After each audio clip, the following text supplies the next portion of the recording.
Здравствуйте, дорогие друзья! Добро пожаловать на канал Nordic Balance, где мы говорим о здоровье, здоровом образе жизни и о диетологии. Меня зовут Виктория Андерсон, я ваш диетолог, нутрициолог и специалист позитивной психологии. Друзья, сегодня мы с вами поговорим об очень серьезной теме, о панических атаках, о бессоннице, о страхах, тревоге, каких-то мыслях, которые возникают у нас постоянно в голове, и мы боимся чего-то. Почему это происходит? Когда мы в стрессе в наше время, в наши дни, сейчас мы пребываем в стрессе, да, и, естественно, наш организм реагирует на стресс большим выбросом огромного количества кортизола. Что такое кортизол? Кортизол – это гормон, который вырабатывается надпочечниками. И переизбыток кортизола, как мы можем распознать? Ну, прежде всего, как я сказала, бессонница.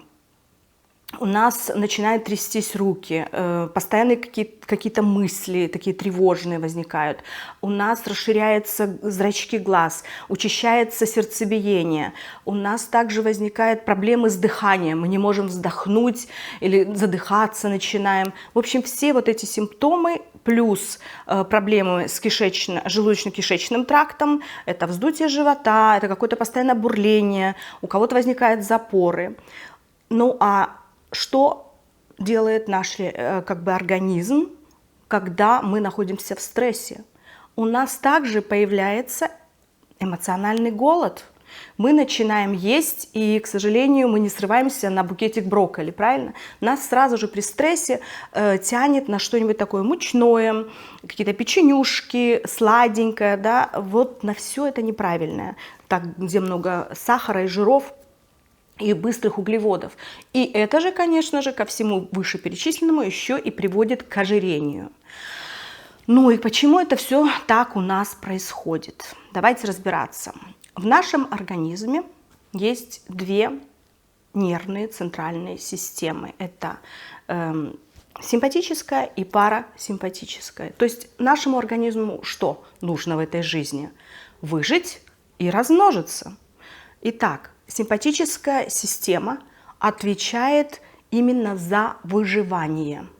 То есть так сложилось эволюционно, что человек должен был пойти на охоту, рисковать своей жизнью, найти этого мамонта, я не знаю, может быть, ввязаться в какую-то там, я не знаю, борьбу и убежать. Естественно, и эта самая симпатическая система включалась. Но как только человек находил свою добычу, сразу же он успокаивался, и тут подключалась наша та самая парасимпатическая система. Человек успокаивал. Но это было тогда. А что сейчас с нами происходит? Очень многие из нас, к сожалению, не могут расслабиться вообще. То есть они сидят постоянно в таком вот в стрессовом каком-то триммере. И вот, к примеру, у всех у нас есть телевизор, да, если мы его включили и забыли выключить, то буквально через, ну, я не знаю, какое-то время, может быть, часа через 4, этот наш самый телевизор автоматически выключается. Так это же техника. А как быть с нашим организмом? Он не может постоянно находиться в таком напряжении, как струна какая-то, да, натянутая. В западных странах, когда человек имеет такие симптомы, он, естественно, идет к врачу, и ему выписывают прежде всего антидепрессанты. А что такое антидепрессанты? Человек к ним, к сожалению, очень быстро привыкает, и через какое-то время ему этой дозы уже мало. Он опять идет к врачу, эту дозу увеличивают, и человек так вроде как бы привыкает к такому вот режиму жизни. Вы знаете, у меня есть такие примеры. Некоторые из моих клиентов, они употребляют такое количество таблеток. К примеру, один из моих клиентов, он принимает таблетку, чтобы проснуться. Потом он принимает следующую таблетку через 2 часа, чтобы взбодриться. После этого он принимает таблетку, чтобы сходить, извините меня, в туалет.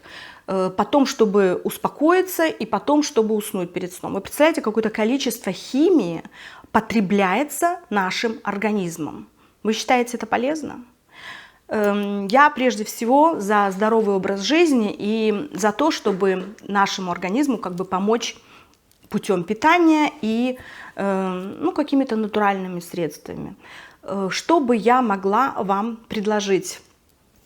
Я прежде всего советую вам обратиться, естественно, за помощью к врачам и сдать все необходимые анализы, чтобы вам поставили диагноз, чтобы поняли, чего вашему организму не хватает. И потом, естественным путем, вы должны лишиться вот этих моментов стресса в вашей жизни. Это злоупотребление кофе. То есть снизьте потребление кофе, допустим, до 2 чашечек эспрессо в день. Вам этого хватит. Крепкий чай тоже немножечко поменьше пейте. Шоколад уберите, сахар исключите по возможности из вашего рациона. Ну и, конечно же, поменьше смотрите новостей. Ведь как у нас бывает, мы начинаем смотреть новости, потом мы переключаем на другой канал, там то же самое, все это негативное, вы все равно не спасете весь мир. Конечно, вы должны понимать, что происходит в мире, но не нужно постоянно сидеть у телевизора и смотреть что-нибудь, какие-то негативные программы, новости, как я уже сказала, какие-то страшные фильмы, ужастики. Попытайтесь также ограничить свое общение с негативными людьми. Общайтесь с теми, которые все-таки более позитивные, легкие люди. Пытайтесь ограничиться в конфликтах на работе и в семье, естественно. Да? Помимо этого, я бы хотела сказать вам, что можно также добавить такие витамины. Витамин В. Кстати, когда у нас высокий уровень кортизола, наш организм блокирует восприятие витаминов группы В. Друзья, а витамины группы В – это антистрессовые витамины. Вы представляете, что происходит в вашем организме? Вы не получаете этот витамин самый В. Поэтому я вам рекомендую принимать витамины В в виде пищевых дрожжей. Они, знаете, такие как хлопья, не перепутайте их с никакими пивными дрожжами или пекарскими. Эти пищевые дрожжи, они продаются в магазинах натуральных добавок или, я не знаю, каких-то экологических, в каждой стране по-разному, но не суть. Эти дрожжи, они как хлопья, и на вкус они очень, кстати, приятные, они как сыр. Вы можете добавлять 1 чайную ложку, или мерная ложка идет в упаковке к ним, в салаты в свои, или же, если вы пьете какие-то зеленые смузи, тоже добавляйте, разбавляйте это все, размешивайте, выпивайте, у вас будет прекрасная добавка. Можете купить тиамин или тирозин.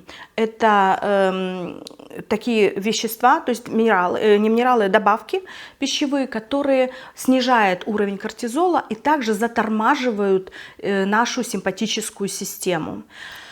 Вот, витамин D3, друзья, депрессии, пожалуйста, возьмите этот витамин D и проверьте его у врача, как я уже сказала, дайте анализ и добавляйте тоже в свой рацион. Ну и, конечно же, цинк. Цинк, о котором я целое видео записала, посмотрите у меня на канале, это необходимо для успокоения вашей центральной нервной системы.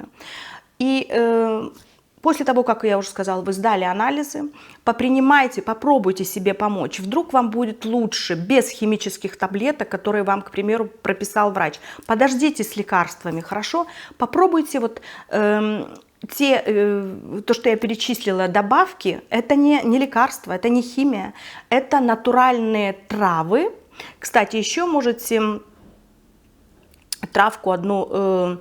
ашвабанда, сейчас не помню по-русски, как она. Я обязательно напишу под видео, как она называется, чтобы не ошибиться. Это тоже великолепная успокаивающая трава. То есть все, что я вам дала сейчас, все эти наименования, это не химия, это натуральные травы и минералы, которые у нас выводятся из организма, у нас они не задерживаются при стрессе. И поэтому с вами ничего не случится. Попробуйте, помогите себе таким образом для начала, пропейте их где-то 50 дней, потом сделайте перерыв на недели 2-3 и еще одним курсом пропейте.